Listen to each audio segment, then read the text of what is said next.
हिंदू रीति रिवाज के अनुसार जब किसी व्यक्ति की मृत्यु हो जाती है तो उस स्मशान घाट में ले जाकर दाह संस्कार किया जाता है। आपने देखा होगा कि स्मशान घाट पर महिलाएं कभी नहीं जाती थी। इसके पीछे कारण क्या है? आपने कभी सोचा है? आपने देखा होगा कि किसी व्यक्ति की मृत्यु हो जाने के बाद जब उसे घर से ले जाते हैं तो महिलाएं सिर्फ चौखट तक ही जाती हैं, लेकिन स्मशान घाट पर सारे कर्मकांड पुरुषों द्वारा ही किए जाते हैं। तो आइए जानते हैं कि क्यों महिलाएं स्मशान घाट पर नहीं जाती हैं। दोस्तों, हिंदू धर्म में 16 संस्कार होते हैं, जिसमें इंसान की मृत्यु के बाद 16वें संस्कार के रूप में अंतिम संस्कार किया जाता है। हिंदू धर्म के अनुसार स्मशान घाट पर नकारात्मक ऊर्जा पैदा होती है, जो आसानी से महिलाओं पर हावी हो सकती है, जिससे महिलाएं किसी भी अज्ञात बीमारी की शिकार हो सकती हैं। आपने देखा होगा कि जब किसी व्यक्ति की मृत्यु होती है तो सबसे ज्यादा दुख महिलाओं के अंदर देखा जाता है। मृत्यु होने पर महिलाएं अत्यंत विलाप करती हैं। महिलाएं ही अधिकतर रोती हुई दिखती हैं। यानी आसान भाषा में कहा जाए तो महिलाओं का जो दिल होता है वो अत्यंत कोमल होता है। ऐसे में स्मशान घाट पर जाना उनके लिए सही नहीं होता है। वो अपने दुख स्मशान घाट पर अधिक इजहार कर सकती है और उनके दुख से मृत व्यक्ति की आत्मा को भी दुख पहुंचता है और उन्हें मुक्ति मिलने में भी परेशानी होती है।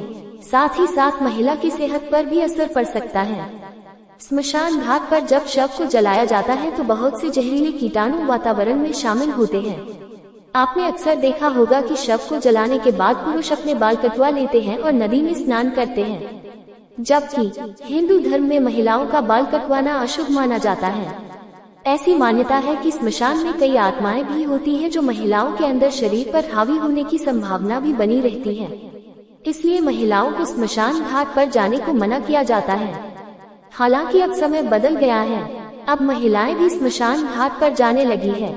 एक जमाने में राजा और महलों के एक पुत्र को अपने पिता के सिंहासन के उत्तराधिकारी के रूप में देखा जाता था। इस रिवाज में बरसों से बदलाव आया है। अब कई माता पिता अपनी बेटियों को विरासत का अधिकार देते हैं, लेकिन यह मामला अंतिम संस्कार करने से जुड़ा है। ऐसा कहा जाता था कि जो मृतक की संपत्ति का वारिस होता है उसे अंतिम संस्कार के जुलूस का नेतृत्व करना चाहिए। जब परिवार के सदस्य किसी पड़ोसी पुरुष या किसी नजदीकी रिश्तेदार को या किसी श्रेष्ठ व्यक्ति को मृतक की पत्नी या बेटी के बजाय चिता को अग्नि देने के लिए कहते हैं तो कोई सवाल नहीं उठाता। पुराने समय की प्रचलित मान्यताएं कहती हैं कि पुत्र जन्म और मृत्यु के बीच का सेतु होता है। एक बार नश्वर जीवन समाप्त हो जाने के बाद हिंदू परंपरा मानती है कि जन्म और मृत्यु के चक्र से मुक्ति शाश्वत आनंद प्राप्त करने के लिए महत्वपूर्ण है। लोग इस बात पर अड़े हैं कि लड़की अगर अंतिम संस्कार करे तो इस दृश्य चक्र से मुक्त होना संभव नहीं होगा। यह 2022 है और हम अभी भी इन तथाकथित तथ्यों पर विश्वास कर रहे हैं। हम सैकड़ों निराधार परंपराओं में विश्वास करते रहे हैं जो हमारे पूर्वजों से हमें दी जा रही है। यह उनमें से एक है। माता पिता के अंतिम संस्कार के दौरान हर महिला उपस्थित होने की हकदार है यदि वह चाहती है। जब वह जीवन भर अपने परिवार की देखभाल कर सकती है तो उन्हें उनके अंतिम संस्कार में एक बाहरी व्यक्ति के रूप में क्यों देखा जाता है?